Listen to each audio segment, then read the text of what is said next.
Hello. Today in my storytelling playlist, I'm going to discuss the unorthodox beauty of Detroit City. So I'm going to start with just a little bit about my hometown, and then I'm going to get into a few anecdotes. And while I do this, I'm also going to show you some photos I took of my hometown the last time I was home. Okay, so to start with, Detroit gets a bad rap in my opinion. It is sort of known for its crime and burnt out nature. Most of that is due to the riot that happened in the late 60s, 1960s. It caused a lot of devastation, and the city's never really bounced back completely. They've been saying for many years that it's in a renaissance, but I don't really believe that.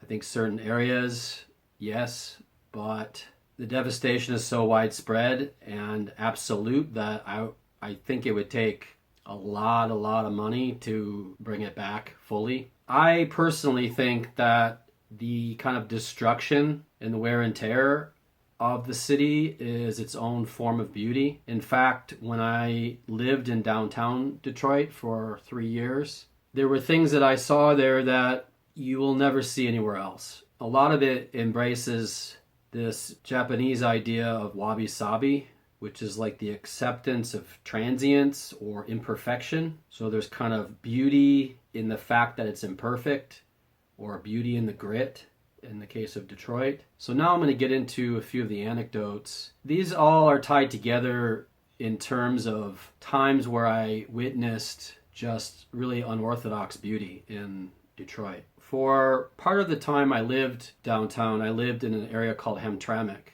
and that's sort of the Polish neighborhood, and my job was more in the news center area at a restaurant called Cass Cafe. I was a waiter there. And I did not have a car, and not having a car in Detroit is a unique challenge, I think, a very difficult challenge. To get to work, back and forth from work, I would ride my bicycle. That was its own unique challenge because during the day, it wasn't so bad.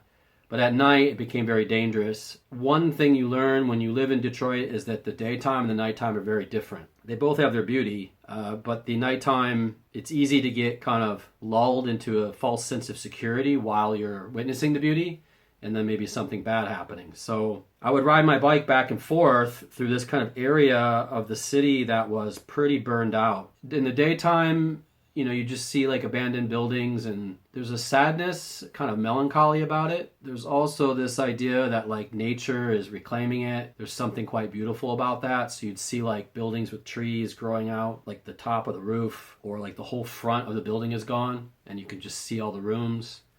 Just different things like that. And you'd see factories also that were in similar state, and all the windows are busted out, and there's lots of graffiti and makeshift kind of things where you might see a burned out car with like no wheels, but then like someone has made it into a sculpture, or they've painted it a certain color that isn't really normal. Things like that. You see a lot of murals and stuff. I think when a city is what people would consider as ugly, the natives of the city tend to kind of try to beautify it.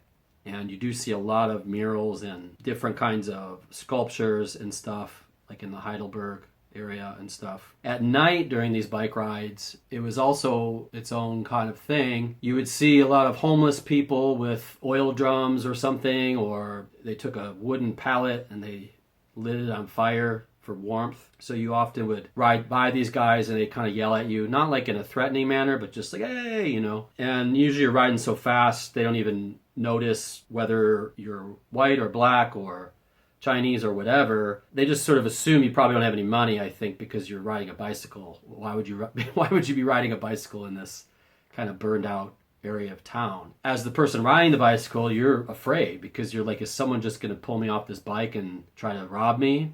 So that element of fear was always kind of in the back of your head. These fires and stuff that you'd see would kind of reflect off of broken windows or different parts of the metallic parts of buildings, and it was just really beautiful in its own way. Another way I got around the city was by taking bus rides, which is also a bit dangerous at times. I will say that when you take a bus, it's a very different city than taking a car. Most of the cars take a very direct route to where they're going on the major streets, but a lot of the buses kind of wind through these other areas, and usually you see some pretty crazy things in those areas. I mean, I remember taking the bus around a lot up Woodward Avenue through different parts to Mound Road to go out into the suburbs to meet some friends, and you know, just once you get off Woodward Avenue, it just kind of turns into crap.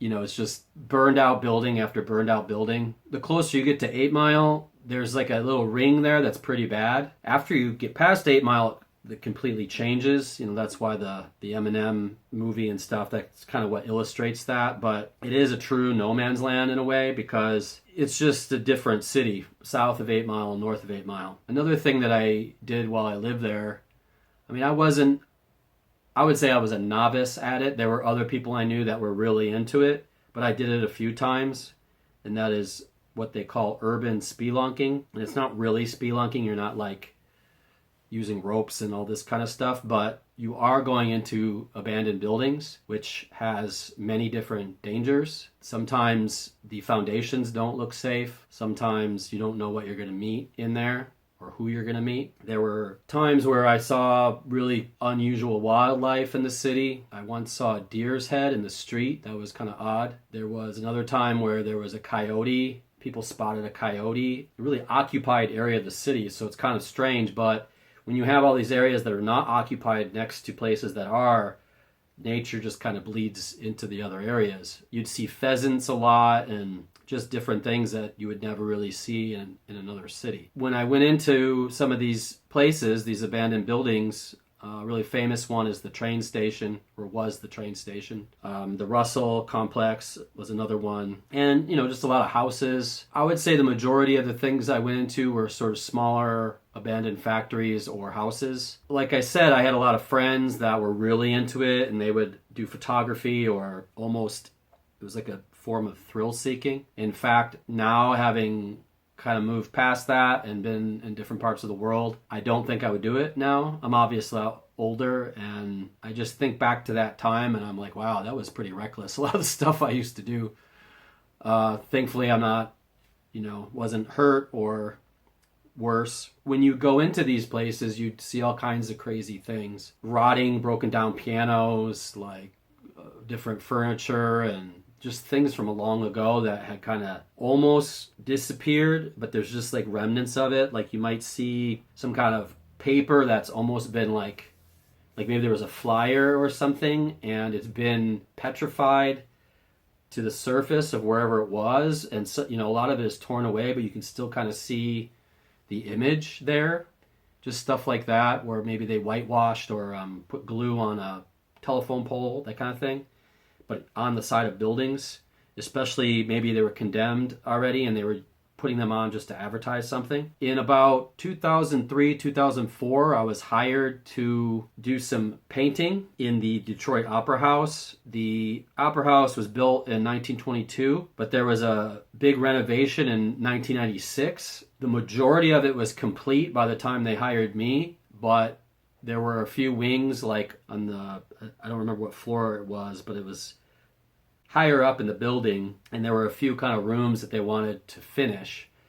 So I was working with this woman, and she hired me, and we were kind of going through and repainting all this that they had re-stuccoed and stuff. And it was just beautiful to see kind of the behind the scenes of where a lot of people go to see opera. When I was doing it, she had showed me some photos of what it used to look like before it was renovated. It was just really kind of amazing. All in all, I think when you live there, you see that kind of stuff all the time. You go around and there's just strange graffiti or murals on the buildings or all these odd choices. And I think it makes it a very unique place. And I think it's quite beautiful if you look at it with the right lens. That's all I got for this video. If you ever get a chance to go to Detroit, I know a lot of people are apprehensive because of the crime. I do think it would be worth it, especially if you're a photographer or some kind of artist and you want to do paintings of these things or something. I think you get a lot out of it. But that's all I got for today. Take care. Have a good day.